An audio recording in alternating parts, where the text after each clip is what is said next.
We looked at Australia and their police were opening fire on their own populations with rubber bullets and gassing them and stuff. And we were horrified because that was, apart from one incident in New Zealand, that virtually never happened here.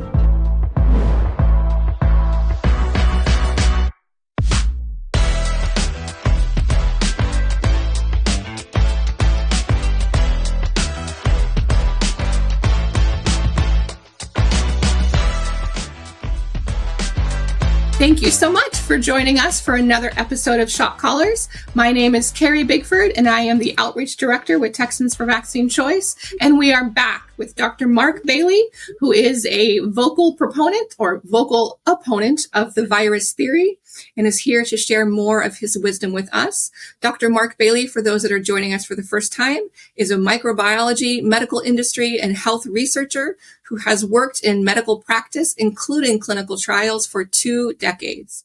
In 2020, with the onset of the COVID era, he began an extensive investigation into the legitimacy of the claimed pandemic and even the virus model itself. He subsequently became one of virology's most prominent critics. With his wife, Dr. Sam Bailey, the couple have made their extensive collection of medical and health information freely available through their website, drsambailey.com. I encourage you to do more research on your own.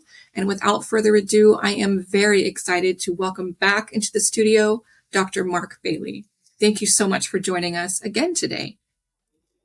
Thank you so much for having me back, Carrie. I really enjoyed that first discussion, so keen to get into it again today. Me too. For those of you that didn't watch that first one, I encourage you to go back and watch that first episode, as it does have a lot of foundational pieces behind the theory that viruses do not exist to begin with, that will help you more fully understand the information that we're going to go over next, which is how the theory of no viruses interplays with the COVID-19 pandemic era. So, on that note, what led you to really begin to research whether viruses existed? I know that it was the COVID pandemic, but what sparked that for you, Dr. Bailey? Well, first of all, I left my medical practice in 2016, and at that stage, I had seen enough of allopathic medicine to know that I didn't want to be part of it anymore. I was really concerned with the amount of damage that the medical system was doing to the population.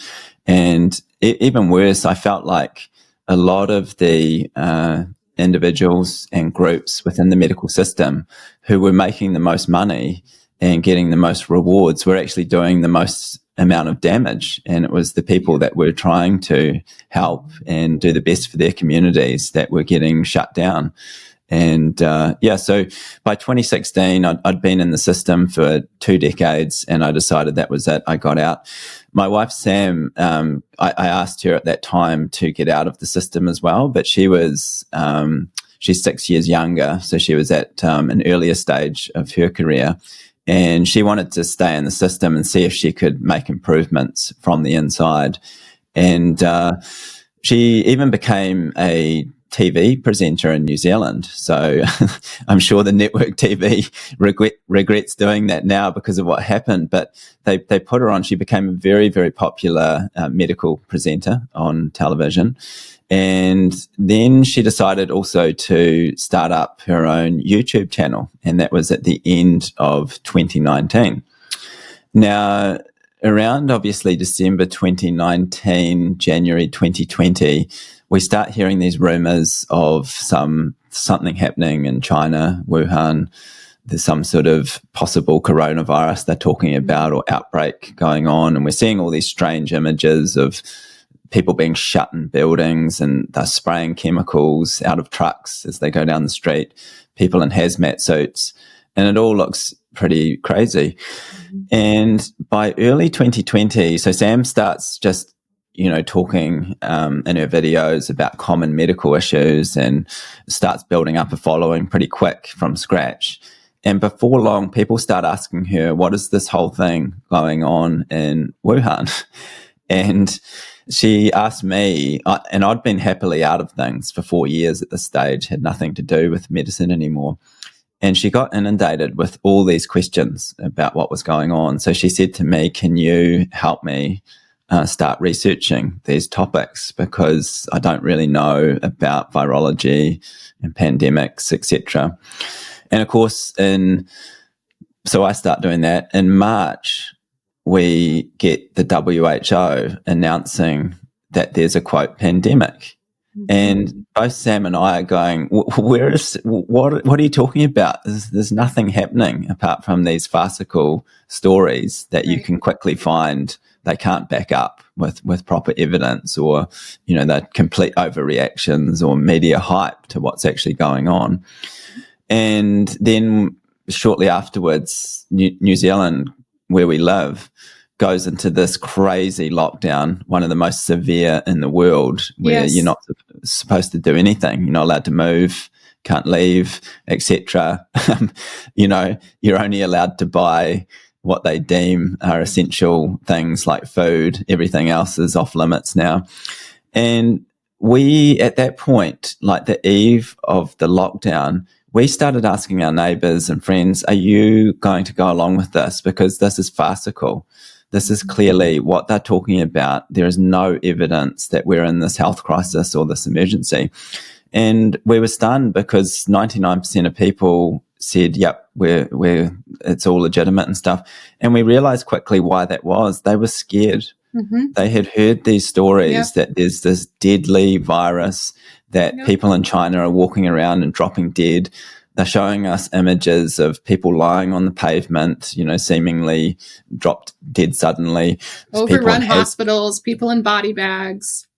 And people are panicking. Yeah. And I'm talking to doctors who work in the local hospitals and saying, well, what are things like? And they say, well, just normal, but we're getting ready for the wave. And we're like, what wave? There's no, look around the community. There's nothing happening.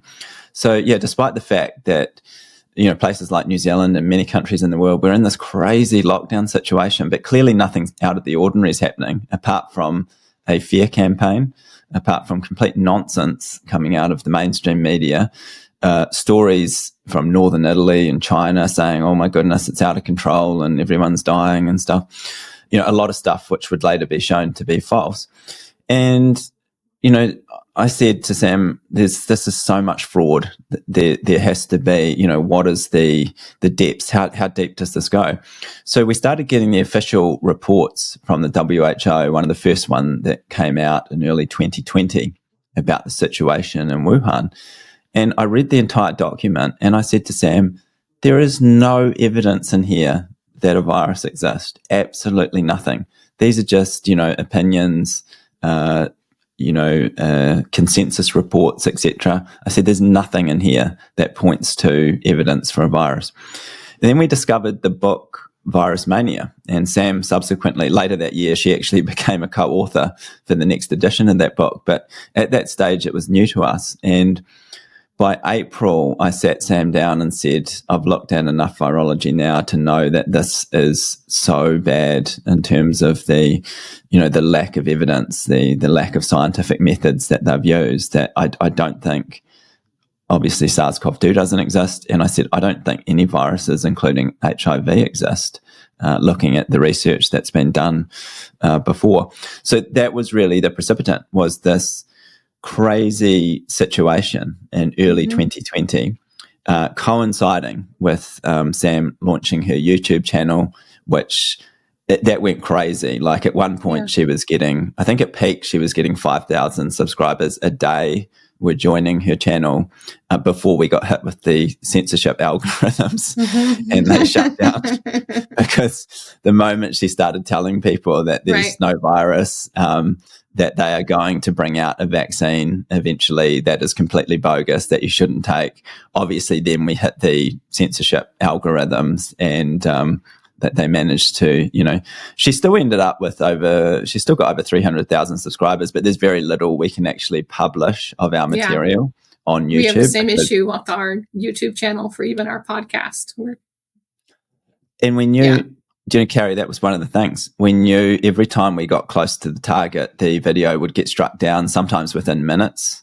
So we found that there was the big things One was if you talked about their diagnostics, like PCR not being appropriate, that would get hit pretty hard, but sometimes you could slip it through. If you mentioned vaccines in a negative light, that was sure to trigger a landmine. Yes. And then we found, but for us, the worst one in terms of censorship, which got us completely off things like Facebook and stuff, they can't even post our links, was saying that there's no evidence for the existence of SARS-CoV-2.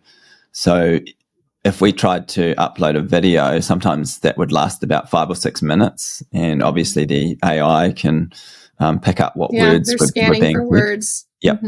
And the videos, we were getting strikes within minutes, basically, for just going through virology papers and explaining why there was no evidence for SARS-CoV-2.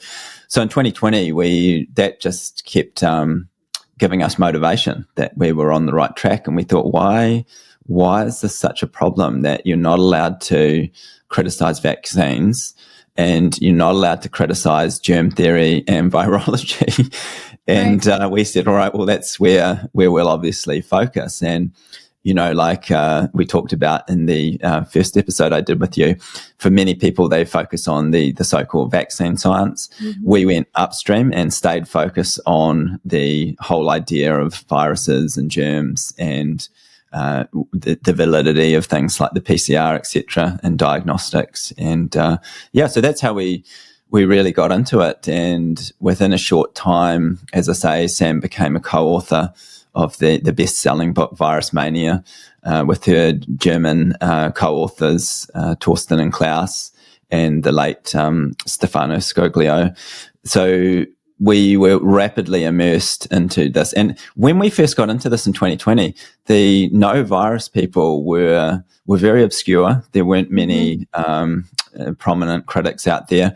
There was the Perth Group in Australia who had written extensive amounts of critiques of the HIV model, and originally they were published in the scientific literature before they got shut down. And so there were a few groups around like that, but there really weren't that many prominent individuals talking about it. And within a very short time, we found ourselves at the tip of the spear, and people were really looking to us to critique all of this information coming out about COVID-19 and SARS-CoV-2. Yeah, that's an incredible story. It must have been shocking to have done this research and come to this conclusion after all those years of automatic buy-in, and especially have it being so counter to the generally accepted narrative that not only are there viruses, but that this escaped because of gain-of-function research that enhanced a virus. So how do you put that together? Because like my country, America, I know you're in New Zealand, we did a 4-year, the government, so there's a caveat for you, the government investigated itself and determined, yes, I know we can laugh about that. And they determined that the COVID, virus came out of a Wuhan lab leak where they were doing gain of function research on this virus. But if there's no virus, what happened? We have done whole presentations on this because it's keeping people on the plantation basically. As you know, they need narratives because people just like contagion's a barrier. This is the other barrier I come up with. Totally. And they know this, and they have various narratives that they try, and whatever works to keep people going. So the whole gain of function within the no virus community, we call it gain of fiction because there's nothing to be gained with this stuff. And I've written papers on this as well that people can download from our website, drsambailey.com. I've written about the whole lab leak theory and how that was actually put into play in January 2020. So there were articles being published then saying that, this is a lab leak and stuff. And then they pretended that, we've got to suppress that story, even though it's been seen 1.6 million times, And I document it right back to the very start of why it can't possibly be true.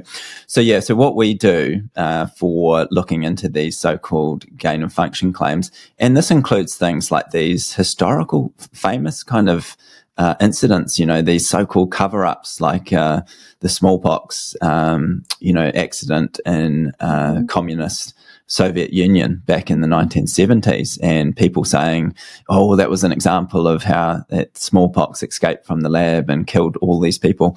Well, we've got a whole video on this going back through the evidence and showing people that most of it's hearsay. You can't get details about what actually happened. And there are plenty of other reasons for why people might have got sick in that area that have nothing to do with alleged viruses. The other thing we do is when they publish a paper, so there have been a few papers, and one that caused, this fake kind of controversy was the Ron Fuccier paper that said that they had, created a more deadly version of the influenza virus. Now, that paper was, don't quote me on this, but it was around 2011. We mentioned it in one of our videos anyway. If you look at that paper and, you read the headline or read the commentaries that people have done about it, and it's all this, oh my goodness, they took a influenza virus and they made it more transmissible and more deadly, etc. The experiment was just complete garbage. They were basically putting samples, which they said contained viruses, up ferrets' noses, and then they would kill the ferret, grind it up, and take another sample from it, and then stick it up another ferret's nose, and grind that ferret up, and then inject that into another ferret, and keep repeating the process over and over again. These nonsensical, just cruel experiments that they do. And then at the end of the experiment, they claimed that, well, look, we detected some new genetic sequences and some new proteins, and therefore we've modified the, quote, virus. And we just go back through and say, hang on a minute, but they didn't show a virus at the start of the experiment, so they can't show one at the finish. It's just repeating. And injecting ground up ferrets bound to have its own consequences. Totally. Yeah, this is not anything that's going to happen in nature. And then after they've done this ferret grinding up business multiple times, they take some of this muck and then they introduce it by, what we talked about in episode 1, pouring this mixture straight into the lungs of an animal like a monkey and going, wow, it made the monkey really sick. So obviously we've created an incredibly deadly virus here. So this is the kind of basis. So when people talk about gain of function or biolabs or the weaponization of these things, you actually have to go back to the publications and see what they actually say. And if you look at the methodology, it quickly becomes apparent that there's no evidence that there's something that would transmit via the air or any other way and cause sickness in us or anything else in a natural setting. You just can't extrapolate the findings. So I know, and people will say things like, well, what happens in these biolabs and da-da-da. Yep, we're aware of, we've traced like the grants that come from EcoHealth Alliance, Peter Daszak, all of those things. Totally. Right. Yeah, we've followed all of these pathways and looked at where the money goes and stuff. And people say, well, why were they getting so much money? Da-da-da-da. Well, it could be anything from that they actually legitimately think that these are what the experiments show, because I know most virologists do believe that what they're doing is valid. Most vaccinologists believe that what they're doing is valid also. Absolutely, yeah. And then you get it could just be money laundering. It's like, people back in the day thought that Bernie Madoff was running a successful hedge fund, and where did the money go? Well, it went somewhere else. It's disappeared. So there's all sorts of reasons why, the biolab story doesn't add up. But primarily for us, we focus on going back to the pivotal studies, which cause all the, quote, controversy, and just showing people that if you think these methodologies are valid, then there's not much we can do, because clearly they're unscientific and there's no basis to this entire story. Because the vast majority of times we just see people saying things like, oh, but the United States is up to dodgy things in Fort Detrick. And we just say, well, what are they up to? Oh, they're playing with pathogens and bioweapons. Well, can you provide us any evidence whatsoever? Because we'll look at the papers if you can show us that, but hearsay is not evidence.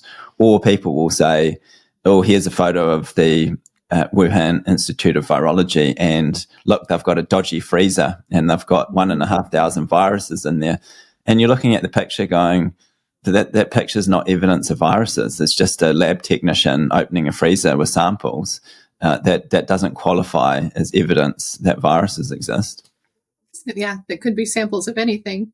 I encourage our audience to really go to their website, drsambailey.com, and watch some of their videos. When I was watching the videos in preparation for this time today, and thank you for providing those, it was wonderful to be able to do some background research more in depth.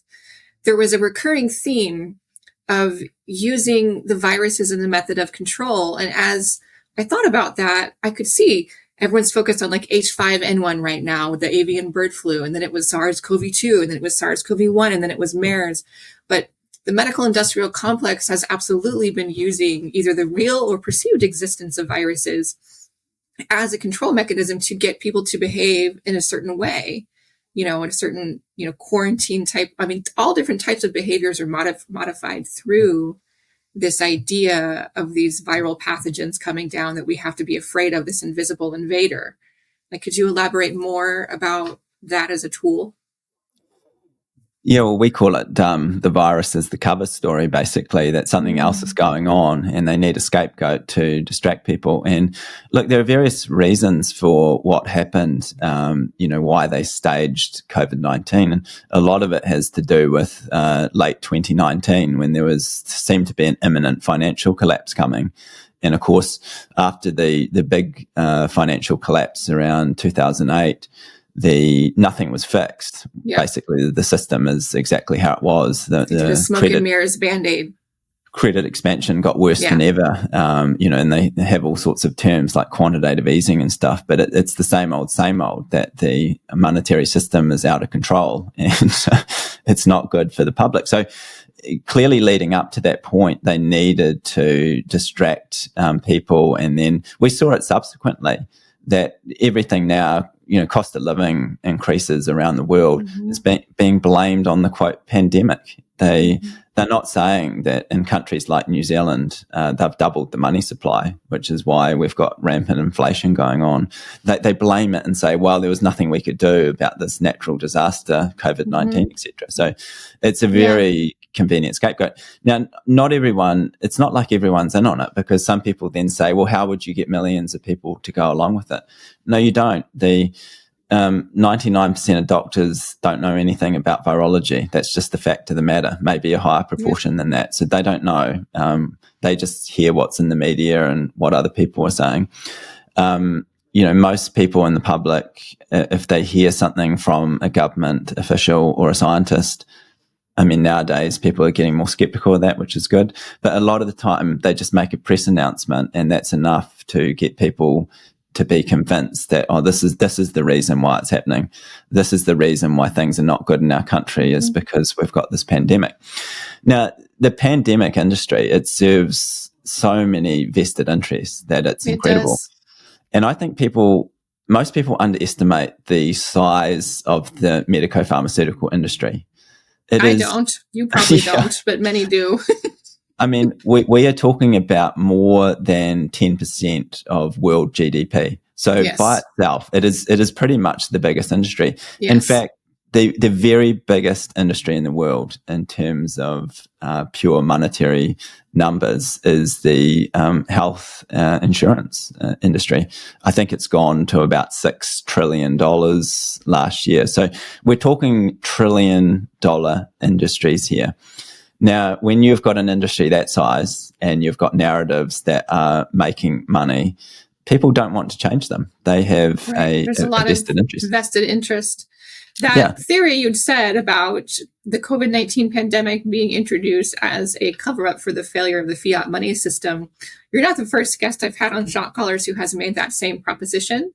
I interviewed Ed Dowd, who was a formal financial actuary, and he was doing the data, crunching the numbers on the fallout from the COVID-19 vaccine campaign, all of the injuries and deaths and excess mortality that's resulted of it.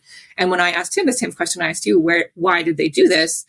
His response was identical to yours, that it was a way to cover up the death of the fiat money system and to provide cover for a change and shift in order, without having a total collapse be obvious. Yeah, absolutely. And I had I had friends who are not medical and not scientific based. They don't look into vaccines, etc. But they knew in March 2020 that COVID was a fraud because they study the markets and could see all the opportunities that were being created, particularly for the insiders. And people were absolutely, there was the one thing that happened during COVID that most people didn't realize was these wealth transfers that went from the public. The largest wealth transfer in history. It is, yeah. It is. It's the largest wealth transfer in history. A little bit about how the financial system works and how governments operate and how these corporations that basically run the world, they're experts at transferring wealth to themselves. And the public was just fleeced and is now facing these, terrible cost of living problems, etc. But yeah, another thing, and your audience will be particularly interested in this. The pharmaceutical industry in the early 2000s, they were aware that their model was failing, that there were no new products really coming onto the market that were going to sustain the entire industry like it had before. And there was a report published by PricewaterhouseCoopers around 2007, I think, and it basically said to the pharmaceutical industry, if you want to keep going, there's only one way to do it, and it's through vaccines. And you have to basically get vaccines into everybody, like not just kids on the childhood vaccination schedule. You need to get them into adults, and you need to have regular subscribers. So you can't just have these one-off, they take one or two and that's it. And they wanted to expand it into all sorts of things. So, these bogus things, vaccines are bogus anyway, but expanding into things like, these will help prevent you from getting other psychiatric problems, or they'll prevent you from getting these obesity other vaccines, all sorts of things, addiction vaccines, crazy kind of stuff. But they were advising the industry basically, and the other thing they said is that you're not going to succeed probably in getting people to pay for these products because they won't see the benefits of them, because they're smart enough to decide whether they should spend their money on these products. And they said that you got to get governments and third parties to pay for them. And I mean, we just saw that in the COVID era where we had countries like New Zealand, we have 5 million people or so here. The government went out and bought 30 million COVID shots. Nobody's consulted about this in the public. Right. Like nobody said, I agree to buy these shots and stuff. So these massive transfers of wealth from the public to the pharmaceutical industry. But with the whole virus and infectious disease model, it doesn't end there, because it's not just vaccines. It's, antibiotics. It's antivirals, in quotes, medications. That's not what they do. They're anti-metabolic drugs, but they call them antivirals. There's the face mask industry. There's the hand sanitizer industry. There's all of the legal people that get involved in this. There's all of these vested interests that have become part of what we call the pandemic industry. And for a lot of people, they get a lot of money out of it. But for the majority, the pandemic industry is extremely harmful on, as you know, so many different accounts, whether it's financial, social, employment, psychological, etc. It's so damaging. But you have to remember that the vested interests really want to keep this model going. And a lot of the model relies on people believing in viruses and being scared of viruses and being in a position where they feel that they have got to give up their rights and their health decisions to someone else. Yeah, for the illusion of safety. We encounter that a lot in the medical liberty movement. People who are afraid because they've been told to fear, measles their entire lives. They've been told to fear polio their entire lives. And, literature, sometimes even exemption forms in other states, not Texas. Texas doesn't say that, but other exemptions in other states will start out with the sentence, vaccines, the greatest invention in the last 100 years of medicine, and they've saved billions of lives worldwide. And that's the opening sentence. And so that's an example of the depth of the narrative and the depth of the cultural conditioning. And the depth of trying to get you to comply without critical thought, or doing your own research, which is my always go-to response to anyone. Do your own research. Discover for yourself where the information is. There's nothing more convicting than seeing it for yourself. It's amazing, Carrie, that sentence that you used about vaccines being the greatest benefit, etc. I have seen it as the opening sentence of an exemption form. Do you know that Sam has used that claim because it comes from the CDC, I think, originally. But we love that one because we always say at the end of the sentence, citation required, because when you go looking for the evidence, there is no evidence, absolutely none. I have hunted for years, just like you, and have not found a single shred of evidence to support that claim. All we could find was that it goes back to a modelling study, and the modelling study is so bizarre that it just assumes that vaccines are beneficial. So the model starts with, vaccines are beneficial, and then they plug it into their program and say, this is how many lives we've saved, and this is how many illnesses we've presented. And you're like going, but that's just tautological. You've just started with that false premise, and then it continues through your modelling. So, I mean, this is exactly what we find. And what you found is exactly what we found when they say something like, this is the most contagious virus, or this virus has killed X number of people. And we just say, well, where's the citation? And then if there is a citation, we follow that one. And if that one's got a citation, we follow that one, and we go back and back and back. And often we get back to an original article. And people will be interested to know, I mean, with regard to, say, doing that technique of when you keep going back through the citations. So with the alleged existence of SARS-CoV-2, now, of course, everyone's aware these days that they have variants, and they, look at the genomes, etc., and they put them on the data banks like GSAID, etc. And people say, well, that's the evidence that they are tracking and tracing these viruses, because they keep finding these genetic sequences. But what they don't realize is that these sequences are just built up on other sequences that they found previously. And then someone comes out and says, oh, I found a similar sequence in my mixture, so it must be the same, quote, virus. So what I did when I wrote my essay, A Farewell to Virology, is I went back through the database, back and back and back, to as far back as it would go. And it ended up in the 1980s, so around 1982 to 1984. And that was when they put the first, quote, coronavirus on record on the genetic data bank. And I thought, well, this is interesting. It doesn't go back any further than this. This is it. So I'm going to have a look at these papers, these pivotal papers.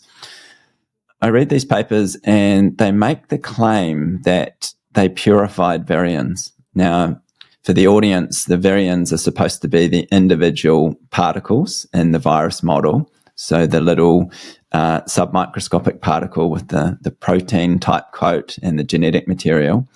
So they said in this paper that they had purified these particles. And I thought, well, that's interesting, because in the modern era, very few virologists even claim to have attempted to purify any particles. And then I had a look at the paper. They had not purified anything.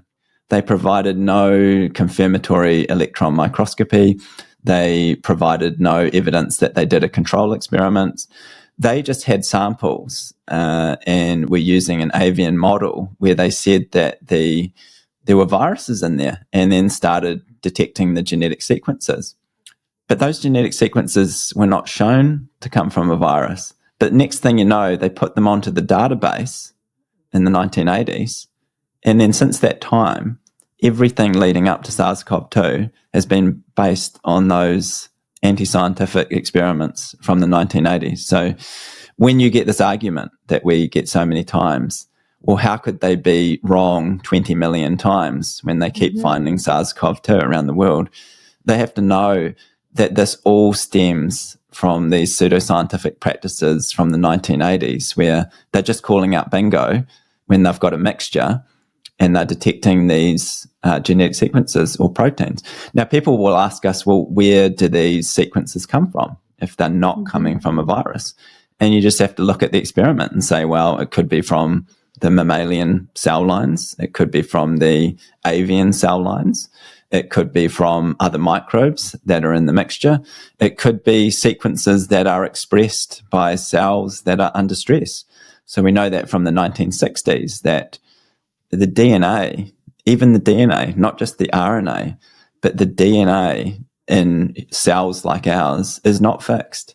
It can change if the cells are under particular conditions. So you get the appearance of these new sequences. So there are plenty of reasons why you will detect genetic sequences and proteins, but that is not evidence of viruses. You have to go back to the original experiments. Now, it's different when you've got a human cell. Like I could take a sample of blood from you and find some of your human cells in there. I could get the cell by itself so that there's nothing else, and we could extract the genetic material and say, well, this is the material that came from you, it belongs to you. We can do it with bacteria. We could take, say, E. coli, a common bacterium. We could get it by itself, purify it, and then look at its genetic sequences. We can do all these things. Now, that's showing the provenance of the genetic sequences. That's never been done in the history of virology. They just assume that these sequences must be coming from these invisible particles, and that's the basis. I called it Turtles All the Way Down in my essay because it's another great book. Yeah, that is. Yeah, it's another great book. Do you know that book came out after I'd written that essay? So if they borrowed it from me, I don't mind. That's all right. Hearing you talk about the ways that genetics can change, it reminds me of another whole canon of research called epigenetics, which is the idea that certain genes can switch on and off based upon environmental factors. And, especially with the lens of trauma work or, CPTSD trauma, things like that, you can actually change the way your cells react and which genes are coded on or off based on healing or changing those things. And so hearing that was the basis for this virus, when there's already so many other known and accepted factors that influence the genetic expression, is very curious to me that would be the basis. Yeah, and it's, not sole just provided explanation. Yeah, and it's not just the genetic sequences, it's the proteins as well. So, in the SARS-CoV-2 COVID era, there was all this hype about spike protein, etc. And people said, wow. Yeah. And look, now there's nothing that interesting about this whole spike protein business, because they were described, that's just a protein sequence that is found in these mixtures. So you can go back to experiments in 1990, was one of the first ones I found, where they had a bovine cell line and it was breaking down in an experiment, and they detected this thing they decided to call a spike protein, and they sequenced it. They came up with both the genetic sequence and the amino acid sequence for the protein, and it was falsely attributed to coronavirus, so there's a lot of confusion too, because people say to us, well, if you say there's no SARS-CoV-2, do you say there's no spike protein? And the response is, no, spike proteins are just a class of proteins that have been discovered in avian and mammalian cell lines, and they may relate to breakdown of the tissue or some other cellular role, but nothing to do with the virus. It's interesting hearing you talk about the spike protein, because the mRNA vaccines, my understanding of the mechanism of function of the mRNA vaccines is that it codes your cells to create the spike protein. And it's the accumulation of that spike protein and the ceaseless nature of that process, because it doesn't stop, because that should have been something they researched before that they didn't. And so what are your thoughts on that, on the spike protein? Because there's definitely a toxicity effect from the protein itself being cytotoxic and killing the cells. I mean, what are your thoughts on that? This is a really difficult area because of the paucity of experimental evidence. So there's no doubt that those shots are toxic, but there could be a number of reasons for that, and it doesn't necessarily have to relate to expression of the spike protein. So, for instance, the lipid nanoparticles themselves, they're not welcome in your body. The other constituents, like that mRNA that they created, the problem with it is, if you've got natural RNA, mRNA breaks down very quickly. It does. So if you injected it into your body, it would just break down basically. They created a synthetic version which resists breakdown, and it can persist for weeks and weeks and weeks. Now, even if that was not causing your cells to express a spike protein, you've got this problem of a molecule that's not breaking down and it's not wanted by your body. So it's going to set up inflammatory reactions. And, that in itself could be consistent with what we've seen with all the myocarditis and clots and strokes, etc., is that it's just getting stuck in the body and causing inflammation and blocking up blood vessels. So, yeah, there's plenty of reasons why it might be causing problems. The difficulty is how to do an experiment where we could take a person and see if the spike protein is being expressed, because as far as I know, the only technique they have is to create a labeled antibody and take some tissue and apply the antibody to see if they can detect quote spike protein, in that mixture. Now that's problematic because it's a bit of an indirect, well, it is an indirect technique. And if anyone wants, this is a deep dive into antibodies, but we have videos on this, and Mike Stone's Virology is probably the biggest compendium of information about why antibodies are not valid. He's got probably about 10 articles on this now. But yeah, you've got this issue of how do you show in a living person whether they are expressing spike protein? It's extremely difficult to show that. And as I say, all of the techniques I've seen are indirect ones. And I know there was Arnie Burkhardt, the pathologist in Germany. I think he's passed away now, but he had he developed or had someone develop an antibody stain for his pathology specimens.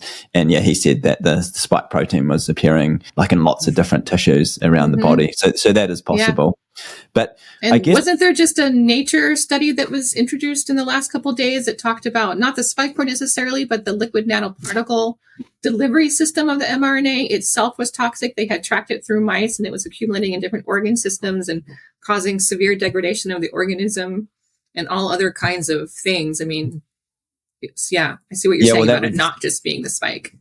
That was known about in 2020. Pfizer actually did a study in Japan in rodents, and they found that, the thing was going all over the body. It was concentrating in areas like the ovaries and places. So, I mean, that thing, as I say, you don't want these things in your body. But for us, we always go upstream and say that the whole idea that the virus exists, or that there's some sort of contagion, or that it could help you, is completely wrong. So for us, we don't even need to look at, I understand, like for people that For the injured, Yeah, and because we have to recover them as best we can. Their problems. And for Sam and I, we don't focus on that area because we're upstream from that and telling people you never take vaccines. They can't possibly help you. And it doesn't matter. You don't even need to look at whatever study that they're trying to show you about whether it's, quote, safe and effective. Or we just say, go upstream. There's no evidence that it could possibly work in the first place. So knowing that you're in New Zealand, where I don't know how true they are because videos can be faked, but I remember seeing videos of people being chased down and forced vaccinated by groups of health workers and people being locked down. How did you survive without having to take a COVID vaccine and not be rounded up in a camp somewhere? Didn't New Zealand also have camps, quarantine camps? It was not actually that bad. And I know that every country had their crazy stuff. Like, 100%. We looked at Australia, and their police were opening fire on their own populations with rubber bullets and gassing them and stuff. And we were horrified because that was, apart from one incident in New Zealand, that virtually never happened here. They didn't get that violent most of the time. there was these ridiculous quarantine facilities in 2020, maybe extending into 2021, when people were coming into New Zealand and they'd get forced into these hotel facilities, usually for 2 weeks, where they couldn't communicate with anyone, basically. But no, there was nothing. There was no forced jabs, and there were mandates. So doctors, nurses, healthcare workers, teachers were all mandated. So they basically, if they didn't take the jabs, they lost their jobs.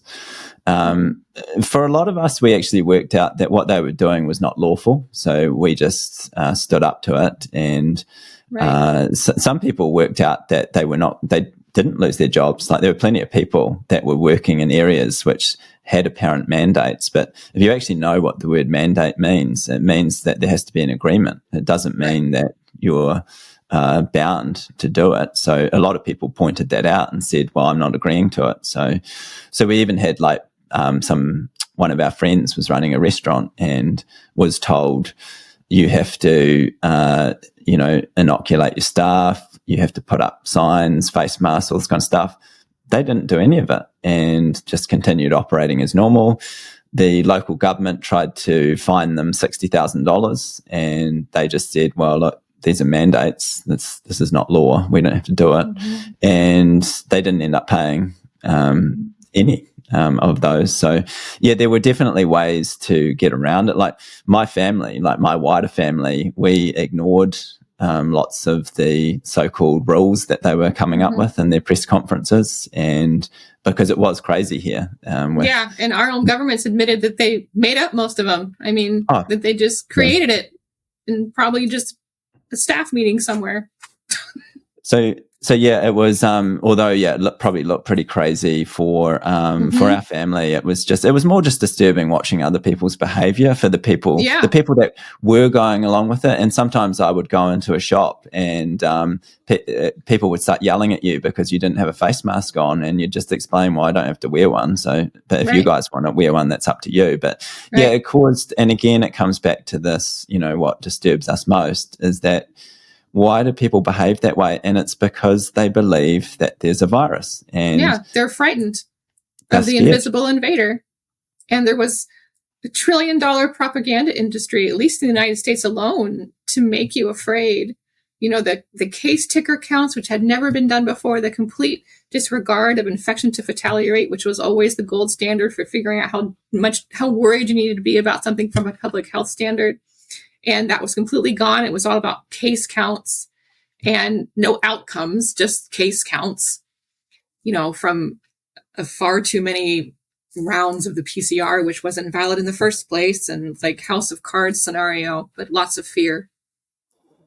Totally. And we take it to the next level, because you'll see people say, oh, yeah, the PCR is not valid because, they did more than 40 cycles, or there's false positives, etc. That's not even valid. And I mean, we've done extensive, essays going into this, showing why it's not a problem with false positives. It's that there's nothing. It doesn't exist. The whole disease doesn't exist. So there can't be false positives. There can only be a complete scam. I mean, or you could say all of them are false positives, but then it's not the right term, because as soon as you start using terminology like false positives, people think, well, there must be some true positives, even if it's very low numbers. Whereas, we took it to the next level and said that there's no SARS-CoV-2. So the sequences, the Corman-Drosten protocol that came out in January 2020 was, simply based on this bogus experiment that they were doing in the Wuhan labs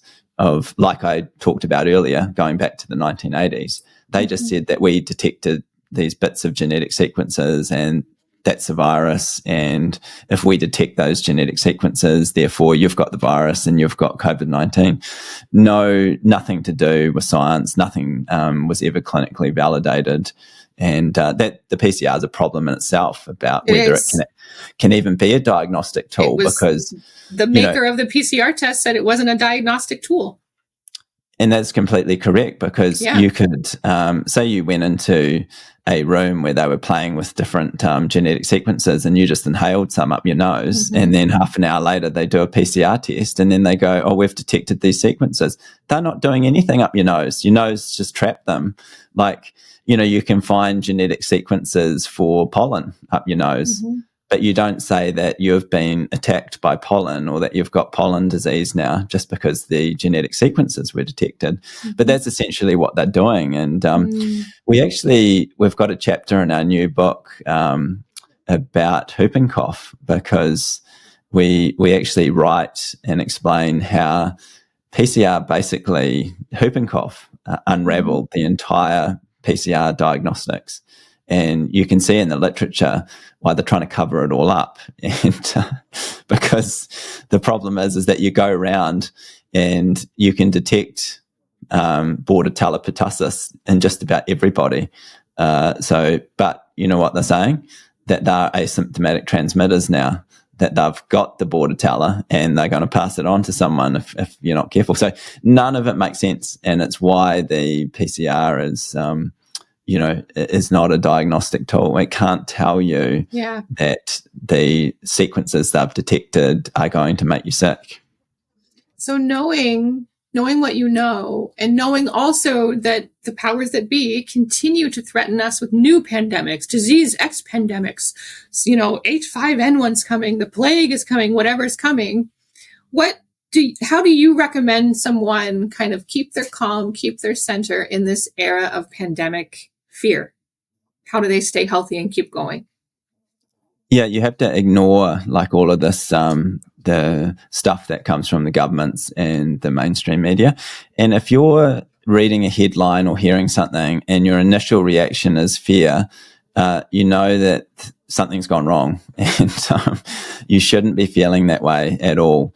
So yeah, the best way is just to come to terms with the fact that other people are not going to make you sick, and you're not going to make other people sick, in the sense of this whole bogus notion of contagious germs, etc. It's just not a thing. It's not supported by the scientific literature. These are just psychological fear campaigns to get people to comply. And look, the more people that just ignore this crazy stuff, the better. So I think we certainly found it useful during the COVID era. If you went into a place and only 20% of people were wearing face masks, suddenly that 20% would start taking off their face masks because they felt like, oh, actually, maybe I don't need to wear them.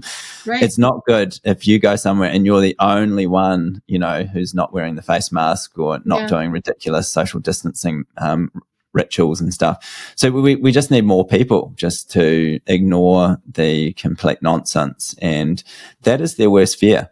That's why they hate it so much when we just ignore it and they say there's a pandemic, and the population goes, well, I don't see it, so I'm not going along with it.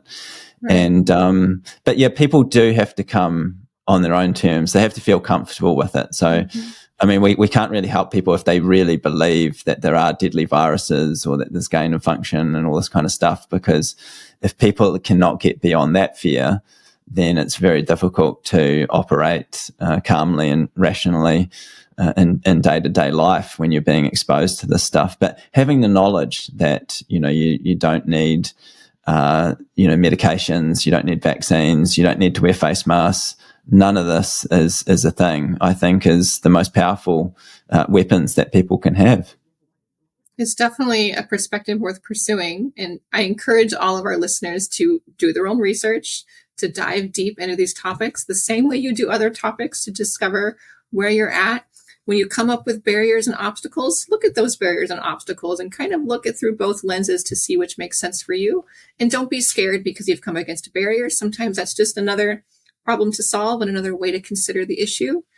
Dr. Bailey, if you could please remind us of the best sources that people can go to deepen their understanding of this topic. I'll let you go ahead and do that.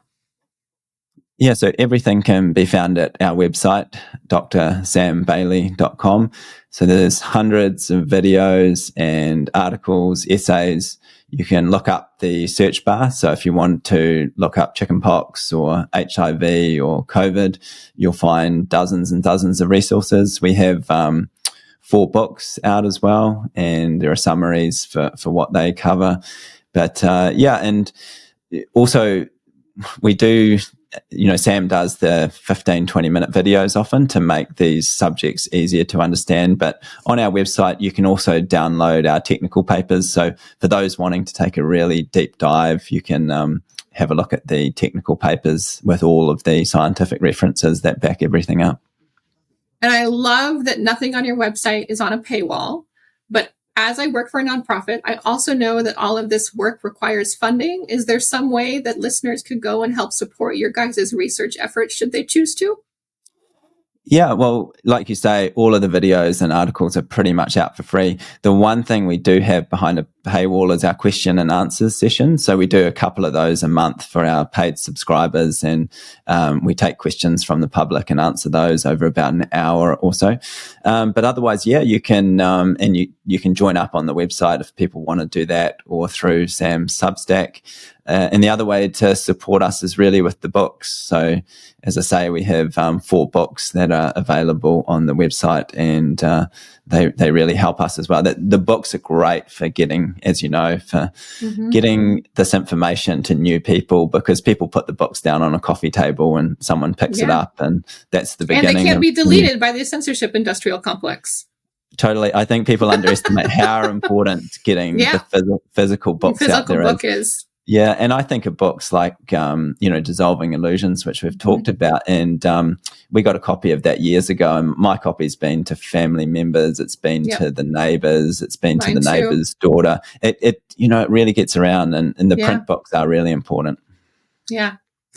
So here you go, our wonderful audience. Please take a moment or many moments really, and dive deep into this topic, this different perspective on the existence of viruses. TFVC isn't taking a position one way or another, but we are always here to provide information for you, our critical thinking audiences, to dive deep and deepen your understanding of the world around you. I want to thank Dr. Mark Bailey again for taking the time out of what I can imagine to be a very busy schedule to come on our podcast all the way from New Zealand to share with us his vital work that he's been doing in the world. Thank you so very much for your time, your energy, and your efforts towards humanity's goals. Thank you. Well, thank you so much, Carrie. It's been a pleasure to talk to your organisation, and I'm sure usually what happens is that a lot of questions will come your way. I'm sure I'll be reaching out with comment questions. I'd be happy to come back on to if there are any particular questions that keep coming up over and over.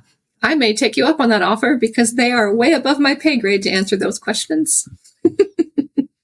But I appreciate this so tremendously. And for our audience out there, I encourage you to consider the seriousness of his proposals, even though they're counter narrative to what we're taught, to be open-minded and be willing to look at the research on its face beyond the narrative that you're told about it. Thank you so much for joining us for another episode of Shot Callers. I am Carrie Bigford, Outreach Director with Texans for Vaccine Choice, and I'm looking forward to seeing you on our next episode. Thank you so much. Thank you for listening to the Shot Callers podcast. Please, if you found value in this content, rate us and share the podcast with a friend. It's a great way to get the message out and to empower everyone to make informed decisions. Until next time, never forget, we are the Shot Callers.